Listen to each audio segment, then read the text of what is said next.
बिस्मिल्लाहिर्रहमानिर्रहीम। अस्सलाम वालेकुम प्यारे दोस्तों, आबिद हुसैन आपकी खिदमत में हाज़िर है। आज हम आपको दिखा रहे हैं गांव में जे कुजे ठूठी बोलते हैं इसको, जो मुहर्रमों में तकसीम की जाती हैं। जे मिट्टी के छोटे छोटे बर्तन बनते हैं, उनमें जे नज़र न्याज जो है वो डालकर तकसीम की जाती है। जी आपके सामने है ये तरीक़ेकार होता है गांव में। ये छोटे छोटे से बर्तन हैं बिल्कुल, और बच्चे आते हैं इसको उठा के ले जाते हैं। इसके अलावा आगे आप देखेंगे वीडियो में कि बच्चे जो हैं वो खेतों में गए हुए हैं और खाले के पानी में अच्छे से नहा रहे हैं। और ज़िम्मेदार जो काम काज करते हैं, काम करने के बाद खेतों में ही सो जाते हैं। आप पूरा देखोगे तो जुड़े रहना वीडियो के साथ। जी आज मैं आपको थोड़ा सा गांव का माहौल दिखा रहा है, तो उम्मीद है कि आप इससे लुत्फ़अंदोज़ होगे।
सारी गिरी होगी तो तुम मारवे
ये जंतर की फसल है जो आप देख रहे हैं। ये पाकिस्तान में हर इलाके में नहीं होती, कहीं किसी इलाके में होती है, किसी में नहीं होती।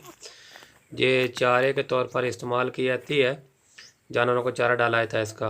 और जो इसकी लकड़ी होती है उसको बतौर ईंधन इस्तेमाल किया जाता है, सालन और रोटियां वगैरह बनाने के लिए। ये आप देख रहे हैं, ये इसकी लकड़ी थोड़ी सख्त होती है।